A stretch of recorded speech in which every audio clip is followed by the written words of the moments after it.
Hi beautiful people, welcome back to my YouTube channel Sun Non-Stop. It's me guys, Sanu and you are watching Sun Non-Stop. तो guys again I'm back with another amazing video और आज की जो हमारी video है India. How would the world be without India? India के बगैर ये पूरी दुनिया कैसी होगी? आप लोगों के ख्याल से अगर इंडिया ना होता तो फिर दुनिया कैसी होती? कमेंट सेक्शन के अंदर जरूर बताइएगा, आपकी राय भी मैं जरूर जानना चाहूंगी. और इस वीडियो के थ्रू जो है गौरव ठाकुर या इनकी बहुत ही अच्छी इंफॉर्मेटिव वीडियोस होती हैं और ऑथेंटिक होती है. विदाउट रिसर्च, ऑथेंटिक रिसर्च के बगैर ये वीडियोस नहीं बनाते. ये मुझे किसी ने कमेंट किया था इसलिए मैं बोल रही हूँ. वो मतलब कुछ ऐसे यूट्यूबर्स हैं इंडिया के अंदर जो कि जिनकी रिसर्च काफी ज्यादा ऑथेंटिक होती है. वो बिल्कुल जो है ना वो एक सच्चाई की बेस के ऊपर वीडियोस बनाते हैं और उनमें से एक ये भी है. फटाफट से वीडियो को स्टार्ट करते हैं, लेकिन उससे पहले गाइस अगर आप लोग ने मेरे चैनल पर अगर अब तक आप लोग मेरे चैनल को सब्सक्राइब नहीं कर रखा, पहले फटाफट से जल्दी मेरे चैनल को सब्सक्राइब कीजिएगा, वीडियो को लाइक शेयर भी जरूर दीजिएगा. तो let's start the video guys. जहां डाल डाल पर सोने की चिड़िया करती है बसेरा, वो भारत देश है मेरा. हेलो फ्रेंड्स, मेरा नाम है गौरव और क्या तुम्हें ये पता है अगर दुनिया में इंडिया भारत देश नहीं होता तो आज दुनिया के पास आइंस्टाइन, न्यूटन, एडिसन और टेस्ला जैसे अव्वल नंबर के साइंटिस्ट शायद नहीं होते. मतलब हो सकता है हम gravity, theory of relativity, light bulb और एसी-डीसी सिस्टम से वाकिफ तक नहीं होते. हम पृथ्वी के बाहर ही शायद नहीं जा पा रहे होते और हम शायद टाइम तक कैलकुलेट ही नहीं कर पा रहे होते. और ना ही हमें यह तक भी नहीं पता होता कि पृथ्वी को सूरज के इर्द गिर्द घूमने में आखिर कितना समय लगता है. और इन सब के अलावा सबसे अहम चीज, पूरे दुनिया के पास जीरो का कॉन्सेप्ट ही शायद ये तो मुझे पता है जीरो का कॉन्सेप्ट. क्या लगता है वर्ल्ड ट्रेड किसके बल पर चलता? मैथ्स के जो कैलकुलेशंस होते हैं वो किस आधार पर होते? न्यूमेरिकल सिस्टम्स कौन सा यूज होता? चलो एक बार के लिए मे भी तुम ये मान लो कि इन सब चीजों का जुगाड़ कोई दूसरे वैज्ञानिक बाहरी देशों के कैसे ना कैसे करके जुगाड़ निकाल लेते. इंडिया नहीं होती तो वर्ल्ड क्या क्या लॉसेस को फेस करता. बने रहो इस वीडियो के अंत तक कि आज हम इस वीडियो पे डिटेल्ड एक्सप्लेनेशन के साथ थोड़ी खोजबीन करने वाले हैं. So without wasting any time let us get on with today's video titled the world without India. तो सबसे महत्वपूर्ण और सबसे जरूरी बात, अगर आज दुनिया में इंडिया नहीं होता तो सबसे पहले तो 20% आबादी पूरी दुनिया की ऐसे ही माइनस हो जाती. ऑब्वियसली यार, पॉपुलेशन के नाम पे हम पूरी दुनिया पे सेकंड नंबर पे आते हैं और अगर इंडिया ही हट जाएगा तो सीधी सी बात है 1.5 बिलियन लोग जो कि 20% ऑफ द वर्ल्ड है वो भी निकल जाएंगे. और साथ ही अगर हमने ये मान लिया कि इंडिया का अस्तित्व ही नहीं है इस दुनिया में तो इंडिया का जो जमीनी एरिया है हमें वो भी तो वर्ल्ड के टोटल लैंड एरिया से माइनस करना पड़ेगा. और इसका मतलब ये हुआ कि हमारी पृथ्वी में से 4.4 मिलियन स्क्वायर किलोमीटर्स का लैंड मास ऐसे ही गायब हो जाएगा. लेकिन फ्रेंड्स, ये तो हम आज के इंडिया की बात कर रहे हैं. क्या इंडिया हमेशा से ही इतना छोटा हुआ करता था? बिल्कुल भी नहीं. अगर हम पुराने इंडिया की बात करें तो इंडिया का एक्सपेंस इतना ज्यादा था कि आज से ज्यादा साउथ एशिया खत्म हो जाता. हमारे बंटवारे से पहले जब हिंदुस्तान बड़ा था तब इंडिया, पाकिस्तान, बांग्लादेश, भूटान, नेपाल, श्रीलंका और अफगानिस्तान ये सभी देश मिलकर इंडियन सब कॉन्टिनेंट बनते थे. मतलब अगर हम ये समझ के चले कि इंडिया का ना होना इज इक्वल टू हिंदुस्तान का नहीं होना, वो पुराना वाला हिंदुस्तान जो इतने एरियाज को कंप्राइज करके बनता था. Anyway, just to keep things simple, हम दूसरे देशों को बख्श देते हैं जो आज इंडिया के पार्ट नहीं है. Let's talk about India.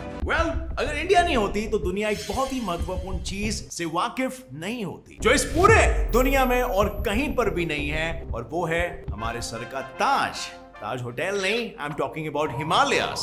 अब फ्रेंड्स, क्या आप ये बात जानते हो अगर आज हिमालयास नहीं होती, ये नदियां एशियन कॉन्टिनेंट के कई सारे कंट्रीज को पानी देने का काम करती है. और साथ ही पूरे के पूरे हिमालयन रेंज में 1748 हिमालयन हर्ब्स और प्लांट्स मौजूद है जिनकी मेडिसिनल प्रॉपर्टीज बहुत ही स्ट्रॉन्ग है और इनसे हम कई बीमारियों का क्योर जैसे कि मलेरिया एटसेट्रा के लिए यूज करते हैं. अब आगे बढ़ने से पहले friends, this video is sponsored by Cambly. Cambly India का इकलौता ऐसा ऐप है जो वन प्राइवेट. अब फ्रेंड्स, अगर तुम गौर से सोचोगे तो अगर इंडिया नहीं तो हिमालयास नहीं, अगर हिमालयास नहीं तो प्लांट्स नहीं, मेडिसिनल प्लांट्स नहीं तो आज कोरोना के जगह पे हो सकता है मलेरिया का पैंडेमिक चालू होता. We never know. और अब एक क्वेश्चन आपके लिए, मुझे ये बताओ कि अगर आज इंडिया नहीं होती तो इंडियन ओशन का नाम क्या होता? क्या पैसिफिक ओशन या अटलांटिक ओशन इंडियन ओशन को अपने नाम के अंदर ही निगल लेती? आपको क्या लगता है? क्योंकि इंडियन सब कॉन्टिनेंट इतना बड़ा और इतना इंपॉर्टेंट था, इतना सिग्निफिकेंट था, इस वजह से एक ओशन को भी इंडियन नाम देना पड़ा. नंबर 2, जीरो बना हीरो. अब फ्रेंड्स, जीरो एक बहुत ही मामूली सा डिजिट है जिसकी खुद की कोई वैल्यू नहीं होती, लेकिन सच बताना, अगर जीरो नहीं होता तो क्या हम दुनिया जैसे हम आज जीते हैं उतनी सरलता से जी पाते? जीरो नहीं होता तो क्या हम मैथ्स के कैलकुलेशंस कर पाते या हम पैसे की लेन देन बराबर कर पाते? और अगर आज जीरो नहीं होता तो आज फिजिक्स, केमिस्ट्री, मैथ्स का इतना बुरा हाल होता कि बहुत सारे इन्वेंशंस करना मे बी लाइक पॉसिबल भी नहीं हो पाता इंसान के लिए। Maths is the language of science and zero is the heart of maths, जो हमारे न्यूमेरिकल सिस्टम में एक बहुत ही इंपॉर्टेंट रोल प्ले करता है। अगर जीरो नहीं होता तो हमें शायद 1 से 9 नंबर्स ही पता होते, या फिर हो सकता है हम रोमन नंबर सिस्टम को यूज कर रहे हो। पैसों की नोट्स पर शायद रोमन नंबर सिस्टम यूज हो रहे होते और आपको पता है वो कितने इनकन्वीनियंट होते हैं लिखने में। जस्ट इमेजिन XMC, हम लोग सिर्फ सिर खुजाते बैठते कि भाई XI को MC से मल्टीप्लाई करो, माइनस करो, एटसेट्रा एटसेट्रा। अब दिस इज नॉट टू से कि दुनिया ने कोई भी तरक्की नहीं की होती या फिर इस नंबर सिस्टम का कोई रिप्लेसमेंट नहीं ढूंढा होता, बट वेल ये प्रॉब्लम आखिर प्रॉब्लम तो थी ना, जिसे पूरे सदियों से किसी ने सॉल्व नहीं किया, बस सिर्फ एक इंडियन ही कर पाया। हमारे एक जीनियस ज्ञानी पुरुष से ये चीज देखी नहीं गई और उन्होंने दे दिया वरदान जीरो का, और उनका नाम था Brahmagupta. By the way Brahmagupta ने जीरो को डिफाइन किया है और आर्यभट्टा ने जीरो को प्रेजेंट किया है, फर्स्ट टाइम यूज किया है, और इसी की बदौलत आज हम फिजिक्स, केमिस्ट्री, मैथ्स ये सभी सब्जेक्ट्स में काफी आगे बढ़ रहे हैं। जीरो की वजह से हम एडिशन, सब्ट्रैक्शन, मल्टीप्लिकेशन और डिवीजन बहुत ही इजीली कर सकते हैं। सच बताओ तो जीरो के बिना इंसानी ग्रोथ का स्कोप भी कुछ जीरो ही होता। नंबर 3, भास्कराचार्य की देन। अब फ्रांसिस की मैंने कहा कि अगर आज इंडिया नहीं होता तो आज थॉमस एडिसन, न्यूटन, टेस्ला और इवन आइंस्टाइन जैसे बड़े बड़े साइंटिस्ट भी नहीं होते। पर हमारी ऐसी क्या खोज थी जिस पर इन सभी बड़े बड़े साइंटिस्ट के लॉज बाद में आधारित हुए? वेल, बेसिक यार, जिसे हम कहते हैं क्वाड्रेटिक इक्वेशन। इंडिया के गणित शास्त्र भास्कराचार्य ने 1114 AD से 1185 AD तक रिसर्चेस करके दुनिया को एक वरदान दिया क्वाड्रेटिक इक्वेशंस के रूप में। और अगर आपको नहीं पता कि क्वाड्रेटिक इक्वेशन क्या होते हैं, तो वो इक्वेशंस होते हैं ना जिसमें कुछ a² + b² = a + b the whole square, ये सारे इक्वेशंस जो आपने बचपन में पढ़े होंगे, और इन्हीं इक्वेशंस की वजह से आज साइंस के काफी सारे लॉज को हम मैथमेटिक वैल्यू दे पाए हैं। सो इन्हीं प्री डिजाइन फॉर्मूलाज की वजह से ये सारे साइंटिस्ट लोग के लिए बहुत अच्छा हो गया, क्योंकि इन्होंने ये फॉर्मूलाज को as a raw material use किया अपने खोजे करने के लिए। यानी ये हम सेफली कह सकते हैं कि ये सब प्री सेट अगर से नहीं होता तो ये सारे साइंटिस्ट कहीं ना कहीं रुकते जरूर, मे बी वो कर लेते लेकिन थोड़ा ज्यादा टाइम लगता, और आज 2020 हम इतना जल्दी नहीं देख पाते। मे बी 2040 में हम रियल 2020 देखते। And that's why the world really needs to thank Bhaskaracharya ji. Number 4, मिर्च मसाला। मसाले वाकई इंडिया में बहुत ज्यादा प्रोड्यूस किया जाता है। अब फ्रेंड्स, क्या आपको ये फैक्ट पता है कि दुनिया को 70% मिर्च मसाला इंडिया से जाता है? मतलब आज अगर इंडिया नहीं होती तो कई लोग वो चटकेदार, लबाबदार मिर्च मसाले वाले खाने नहीं खा पाते।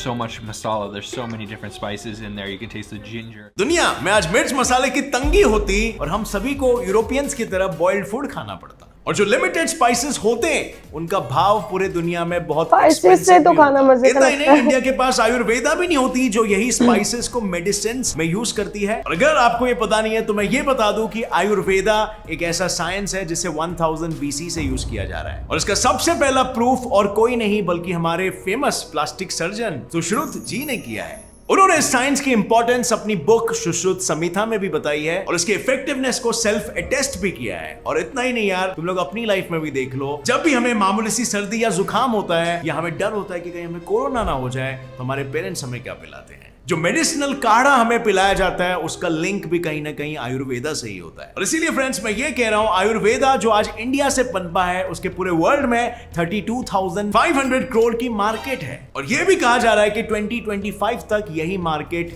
1 लाख करोड़ तक टच कर दिया होगा। और क्या इस बात से पूरे दुनिया को फर्क पड़ेगा कि नहीं? Number 5, plastic surgery. अब फ्रेंड्स ये फैक्ट थोड़ा सा डाइजेस्ट करना मुश्किल है, बट प्लास्टिक सर्जरी का बर्थ प्लेस एक्चुअली में इंडिया ही है। कॉस्मेटिक सर्जरी की इंडस्ट्री आज दुनिया में 2.1 लाख करोड़ की है, और ये इतनी बड़ी इंडस्ट्री है जो हम इंडिया वालों ने पूरे दुनिया को दी है, जो लोगों के सेल्फ एस्टीम्स को बढ़ा रही है दुनिया भर में। और इसका प्रूफ हमें मिलता है once again from Sushruta Samhita, जो कि लिखी गई थी 1000 BC पहले by the great scientist Sushruta, जिसे हम the father of plastic surgery भी कहते हैं। इसमें क्लियरली क्लियरली लिखा हुआ है कि कैसे इतिहास में दर्ज है वो कैसे अपने पेशेंट्स पर नोज जॉब 1000 BC में और स्किन ट्रांसप्लांट जैसी बड़ी बड़ी सर्जरी करते थे सक्सेसफुली। और अब प्लास्टिक सर्जरी का सिर्फ कॉस्मेटिक पर्पस ही नहीं होता है, बल्कि प्लास्टिक सर्जरी से लोगों की जानें तक बचाई जाती है। फेशियल ट्रांसफॉर्मेशन या फिर रिकंस्ट्रक्शन में प्लास्टिक सर्जरी ही काम में आता है। और इसके अलावा जिन लोगों को अपने बॉडी के फीचर्स नहीं अच्छे लगते हैं, वो खुद का कॉन्फिडेंस और सेल्फ एस्टीम बढ़ाने के लिए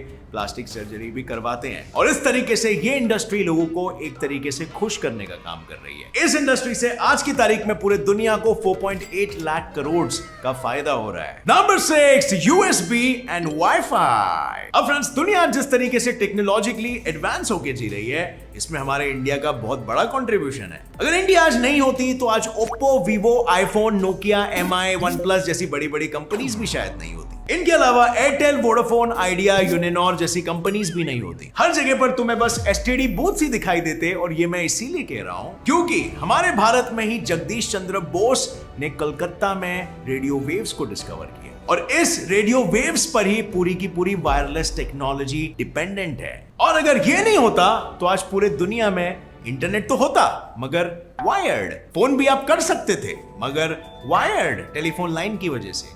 सो वायर को हटा के वायरलेस का कॉन्सेप्ट जेसी बोस जी ने लाया। मतलब इसके जो ग्रेव रेपरकशंस के बारे में अगर थोड़ा अनुमान लगाया जाए, तो अगर इंडिया नहीं होती तो हम मोबाइल, टीवी, रेडियो, इंटरनेट इतने आसानी से यूज नहीं कर पा रहे होते, और ग्लोबल कम्युनिकेशन सिस्टम भी कितना वीक होता।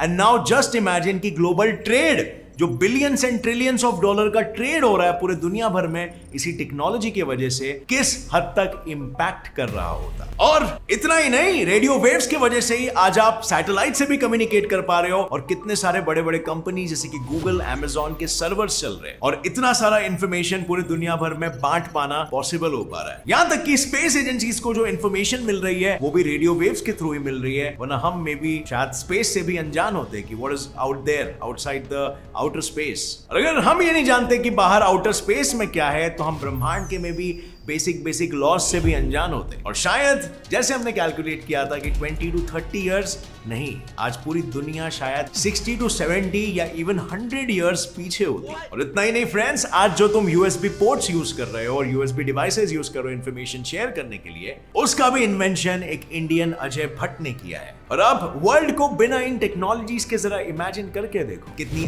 अधूरी से लगेगी, है ना। यहां तक कि flush, shampoo, ruler and buttons, ये सब भी इंडिया से ही निकला है। इंडिया के दो सबसे बड़े civilizations, Harappan civilization, Mohenjodaro civilization. And as you know, अगर इंडिया ही नहीं होती तो ये दो बड़े बड़े सिविलाइजेशंस भी नहीं होते, और हम अपना पूप कैसे फ्लश कर रहे होते, इसका कुछ जुगाड़ लगाना पड़ता। और शैम्पू नहीं होता तो हेयर वॉशिंग का कॉन्सेप्ट भी नहीं होता, हम कपड़े भी ढंग से नहीं पहन पाते, हम किसी चीज को मेजर नहीं करते क्योंकि फुटपट्टी नहीं है। और इसीलिए ये दोनों सिविलाइजेशन की इंडिया के तरफ से पूरे वर्ल्ड को बहुत बड़ी देन है, in the form of shirt के बटन्स एंड रूलर। और ये सब देख के हमें ये भी बताता है कि उस समय भी इंडियन सिविलाइजेशन कितनी आगे थी इंटेलेक्चुअली।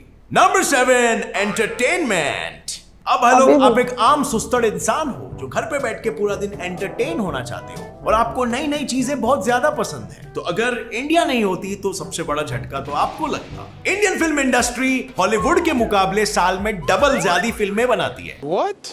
और यहां तक कि हमारी इंडियन फिल्म इंडस्ट्री की रीच भी हॉलीवुड से ज्यादा होती है। और इंडियन एंटरटेनमेंट इंडस्ट्री सिर्फ एंटरटेन करने के लिए नहीं, बल्कि कुछ अच्छी फिल्म्स भी बनाती है जिससे लोगों को काफी इंस्पिरेशन मिलता है।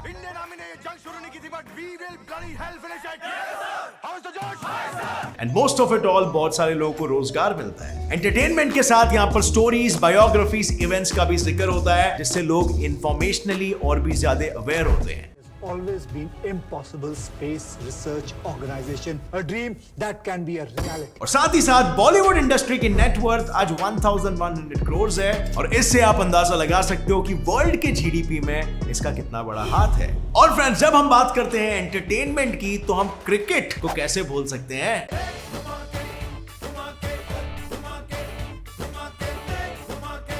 अगर इंडिया नहीं होती तो वर्ल्ड को सचिन तेंदुलकर, ध्यानचंद, सुनील छेत्री, पाइचुंग भूटिया, कपिल देव, MS धोनी, विराट कोहली जैसे धुरंधर प्लेयर्स का खेल कैसे देखने मिलता, जो सिर्फ इंडियंस के लिए नहीं बल्कि पूरे दुनिया के लोगों के लिए एंटरटेनमेंट और इंस्पिरेशन का साधन है। इंडिया में IPL, कबड्डी, हॉकी जैसे बड़े बड़े टूर्नामेंट्स भी खेले जाते हैं, जिससे हर साल इंडियन स्पोर्ट्स इंडस्ट्री को 9,100 करोड़ का रेवेन्यू जनरेशन होता है, और ये भी पूरे वर्ल्ड के GDP को इंक्रीज करने में बहुत बड़ा योगदान दे रहा है। और अब अगर हम बात करें इंडियन यूट्यूब इंडस्ट्री की, तो आप बताओ कि अच्छे यूट्यूबर्स जैसे कि कैरी मिनाटी, भुवन बाम, आशीष चंचलानी, टी सीरीज जिनको म्यूजिक पसंद है, या गेट सेट फ्लाई, साइंस जिसे साइंस पसंद है, गेट सेट फ्लाई फैक्ट जिसे फैक्ट पसंद है, ऐसे चैनल्स कहां पे होते हैं? हंसना छोड़ो, यूट्यूब ने खुद कहा है व्यूअर्स और सब्सक्राइबर्स के मामले में इंडिया सेकंड नंबर पर आता है, और आप अनुमान नहीं लगा सकते हो कि गूगल यूट्यूब इंडिया से और इवन गूगल इंडिया से कितना रेवेन्यू कमा लेती है। नंबर 8, योगा ही होगा। योगा फ्रेंड्स, आपको ये तो पता ही होगा कि डॉक्टर भी कई बार कहता है कि ये तो योगा से ही होगा। और क्या आपको ये पता है कि योगा डिराइव हुआ है संस्कृत वर्ड योग से, और ये टेक्निक हमारे इंडिया में प्री वैदिक टाइम से अपनाई जा रही है। योगा का जिक्र तो हमारे ऋग्वेद में भी है, जिस योगा को लोग अपनी मेंटल हेल्थ, अपनी physical health, heart diseases, cancer, diabetes जैसी खतरनाक बीमारियों से लड़ने के लिए यूज किया करते थे। मेडिटेशन जैसी बहुत ही पावरफुल चीज गौतम बुद्ध जी हमारे इंडिया से ही सीख के गए हैं, and meditation is also a part of yoga जो हमें इंडिया ने ही दिया है। और पूरी दुनिया का योगा से वाकिफ होने के बाद एक छोटी सी प्रैक्टिस नहीं रही है, बल्कि एक बड़ी इंडस्ट्री बन चुकी है। एंड बड़ी से मेरा मतलब है 84,000 करोड़ की इंडस्ट्री। और अब आप मुझे बताओ कि आज इंडिया नहीं होती तो मेंटल पीस के लिए क्या कोई इससे इफेक्टिव टेक्निक होता? और अब फ्रेंड्स, इतना कुछ जानने के बाद मैं तो ये अपने होश और आवाज में कह सकता हूं कि आज इंडिया नहीं होता तो दुनिया समझ लो 100 से 120 साल पीछे एटलीस्ट होती। और हम सभी को गर्व और खुशी होनी चाहिए कि हम भी इंडिया वाले हैं। बट यहीं पर बात खत्म नहीं होती है, क्योंकि आप भी एक इंडियन हो, आप भी इंडिया के लिए कुछ करके कंट्रीब्यूट कर सकते हो और अपनी वैल्यू बढ़ा सकते हो। सभी के कंट्रीब्यूशंस को ही ऐड करके तो इंडिया आगे बढ़ता है। And with that said, अगर ये वीडियो पसंद आई तो, और वीडियो तो बहुत ही पसंद आई, और हम सब जो हैं वो इंडिया के लिए बहुत ही थैंकफुल हैं, क्योंकि सारे इन्वेंटर और साइंटिस्ट जिन्होंने इतने अच्छे अच्छे जीरो से लेके बटन और उसके बाद रूलर और उसके बाद स्पाइसेस, प्लास्टिक सर्जरी और भी बहुत सारी चीजें, पीस ऑफ माइंड, योगा, या बहुत सारी चीजें जो है वो इंडिया की तरफ से हम लोगों को देन मिली। ठीक है, इंडिया ने हम लोगों को ये सारी चीजें इन्वेंट करके, उनके साइंटिस्ट ने, ठीक है, सारी चीजें हमें दी। और हाँ, इंडिया जो है वो वाकई अब सुपर पावर बनने के बहुत करीब है। मोदी जी ये ख्वाब देख रहे हैं, अब ये कितने दिनों में कब कब पूरा होगा ये तो जो है वो आइंदा आने वाले जो साल है वही बताएंगे। बट इंडिया जो है वो जब सब कॉन्टिनेंट था, जब पाकिस्तान और बाकी जो कंट्रीज है अलग नहीं हुई थी इंडिया से, तो तब जो था वो इंडिया जो था वो सबसे बड़ा मुल्क था, और अभी जो है ना वो सेकंड पे सबसे बड़ा है, और 20% दुनिया की आबादी कम हो जाती अगर इंडिया ना होता। तो आप लोगों को आज की वीडियो कैसी लगी कमेंट सेक्शन के अंदर जरूर बताइएगा। लाइक, सब्सक्राइब, शेयर करना बिल्कुल नहीं तुम लोगों ने भूलना। तो चलिएगा, मिलते हैं नेक्स्ट वीडियो के अंदर। Bye bye.